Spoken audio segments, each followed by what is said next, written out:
नमस्कार, मैं हूं आपके साथ दिव्या तिवारी। आप देख रहे हैं माहौल टाइट है और लखनऊ के बड़ा और छोटा इमामबाड़े को लेकर संग्राम छिड़ गया है। ओपी राजभर ने दावा किया है कि इमामबाड़ा वक्फ की संपत्ति नहीं, अगर संपत्ति है तो वक्फ बोर्ड कागज दिखाए। अब राजभर के इस दावे पर मौलानाओं ने विरोध किया है और मौलानाओं का कहना है कि सस्ती लोकप्रियता पाने के लिए राजभर ऐसी बयानबाजी कर रहे हैं। तो आज इसी मुद्दे पर चर्चा करेंगे, लेकिन सबसे पहले एक खास रिपोर्ट आपको दिखाते हैं।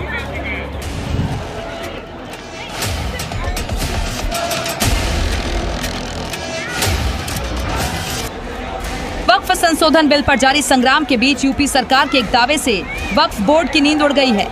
दरअसल बीते मंगलवार को लखनऊ में हुई जेपीसी की बैठक में सरकार की तरफ से बड़ा दावा किया गया। सरकार की तरफ से लखनऊ के इमामबाड़ा और बेगम हजरत महल को लेकर कहा गया है कि ये वक्फ बोर्ड की संपत्ति नहीं है, बल्कि सरकारी संपत्ति है। सरकार के इस दावे पर कैबिनेट मंत्री ओपी राजभर का बयान भी सामने आया है। वही सरकार ने दावा किया है तो साक्ष्य तब ने कहा है कि नहीं है। वक्फ बोर्ड की जमीन नहीं है, तो वो वक्फ की संपत्ति नहीं है। इमामबाड़ा वक्फ की संपत्ति नहीं है। हाँ बिल्कुल है, सरकार के पास साक्ष्य है। ओपी राजभर का साफ कहना है कि वक्फ बोर्ड के दावे से कुछ नहीं होता। अगर संपत्ति का मालिक वक्फ है तो कागज लेकर सामने आए। सरकार की मंशा है कि आपके पास कोई प्रूफ होना चाहिए ना। तो सरकार है कि 1359 फसली में अगर आपका नाम है, वक्फ बोर्ड की जमीन है, तो आपके पास है। अगर आप किसी संपत्ति को कह रहे हैं कि हमारी है तो आप साक्ष्य तो दीजिए, कि बिना साक्ष्य के आपको मान लिया जाएगा। तो यही संशोधन हो रहा है। सूत्रों की माने तो सरकार ने प्रदेश में वक्फ की 70% से अधिक जमीन को सरकारी बताया है।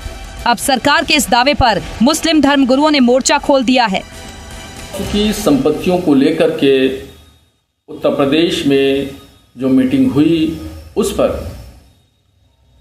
उत्तर प्रदेश की गवर्नमेंट ये दावा करती है कि ये ज़मीन हमारी है।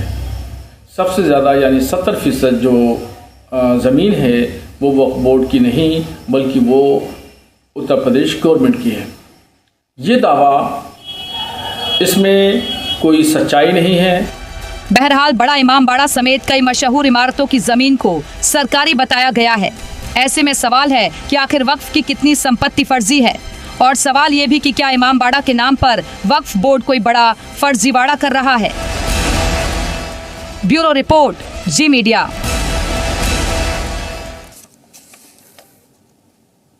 और अब आइए इस मुद्दे पर चर्चा करने के लिए इस वक्त खास मेहमान भी हमारे साथ जुड़ेंगे, उनके पास हम चलेंगे। लेकिन उससे पहले आपको खास सवाल हम बताते हैं जो कि आज की चर्चा में हम उठाने वाले हैं। इमामबाड़ा पर किसका दावा पुख्ता? सवाल ये है क्योंकि इमामबाड़े को लेकर अब लड़ाई तेज हो चली है। अपने अपने दावे किए